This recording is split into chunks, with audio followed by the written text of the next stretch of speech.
Hi, இன்றைக்கி நம்ம பார்க்க போகிறது கேப்சிகமோட ட்ரைட் ப்ரான்ஸை சேர்த்து ஒரு வறுவல் எப்படி செய்கிறதுங்கிறது பார்ப்போம்.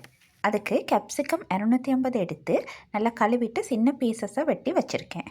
ஒரு பெரிய வெங்காயத்தை நறுக்கிட்டு வெள்ளைப்பூட சின்ன சின்ன பீசஸாக சாப் பண்ணி வச்சுட்டு கருவேப்பிலை தக்காளியும் சின்னதாக வெட்டி வைக்கணும். ட்ரைட் ப்ரான்ஸை பொரித்து வச்சுருக்கிறேன். தாச்சி அடுப்பில் வச்சுட்டு தேவையான அளவு எண்ணெய் விட்டு அதுக்குள்ளே நம்ம சாப் பண்ணி வச்சுருக்கிற வெள்ளைப்பூடை போட்டு நல்லா அந்த எண்ணெயில் கிண்டி விடணும். வெள்ளைப்பூடு வதங்குற வாசம் நல்லா வந்த உடனே அதோடு சேர்த்து நம்ம வெட்டி வச்சுருக்கிற வெங்காயத்தையும் அதுக்குள்ளே போட்டு கிண்டணும். நல்லா அந்த எண்ணெயை நல்லா வதக்கி விடணும். வெங்காயம் வதங்கி வரக்குள்ளே அந்த வெள்ளைப்பூடோட வாசனையும் எண்ணெயில் நல்லா தாளித்து வரக்குள்ளே அந்த மாதிரி ஒரு நல்ல வாசனையாக இருக்குது. அதுக்குள்ளே கருவேப்பிள்ளையையும் போட்டு கிண்டி விடணும். நல்ல வாசனை வந்துட்டுருக்க நேரம் நம்ம வெட்டி வச்சுருக்கிற குடைமிளகாய் துண்டுகளை அதுக்குள்ளே போட்டு அந்த ஃப்ளேவரோடையே நல்லா இருக்கிற எண்ணெயிலேயே வதக்கணும்.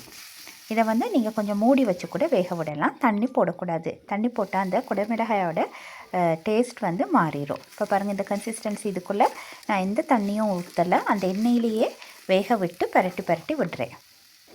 பாருங்கள், நல்லா வதங்கி வரக்குள்ளே அதுக்குள்ளே தேவையான அளவு உப்பு போட்டுக்கிடணும். நான் எப்போயுமே உப்பு கொஞ்சம் அளவாக தான் போடுறது. உங்களுக்கு உப்பு டேஸ்ட் ரொம்ப வேணும்னா நீங்கள் உப்பு போட்டுக்கலாம். போட்டுட்டு திருப்பியும் மூடி வச்சுட்டு அதுக்குள்ளே அந்த எண்ணெயிலேயே பரட்டி விடுறேன். பாருங்கள், கீழே அடி பிடிக்கவும் இல்லை, ஆனால் கொஞ்சம் ட்ரைட் ஃபார்ம்லேயே இருக்குது, ஆனால் வெந்தும் இருக்குது.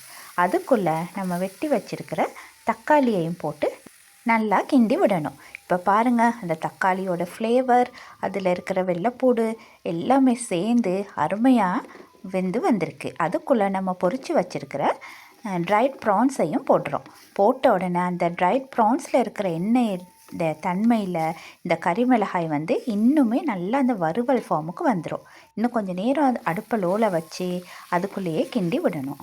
பாருங்கள், இந்த கறி அப்படி கிண்டும் போது பார்க்கக்குள்ளேயே சாப்பிட தோணுதா இல்லையா? கறிமிளகாய் விரும்பி சாப்பிடாதவங்களுக்கு கூட இந்த மாதிரி செஞ்சு கொடுத்து பாருங்கள், ரொம்ப நல்லா சாப்பிடுவாங்க. திருப்பி திருப்பி இந்த மாதிரி செஞ்சு தாங்கன்னு சொல்லுவாங்க. அதனால் நீங்களும் இந்த ரெசிப்பியை ட்ரை பண்ணி பாருங்கள். நீங்கள் செஞ்சு பார்த்துட்டு உங்களோட எக்ஸ்பீரியன்ஸை எங்களோட ஷேர் பண்ணிக்கோங்க. தேங்க்யூ ஃபார் வாட்சிங். இந்த மாதிரி இன்னும் நிறைய ரெசிபிஸை தெரிஞ்சுக்கிறணுன்னா நீங்கள் தோஷ் ஹோம் குக்கிங்கை சப்ஸ்கிரைப் பண்ணுங்கள். தேங்க்யூ.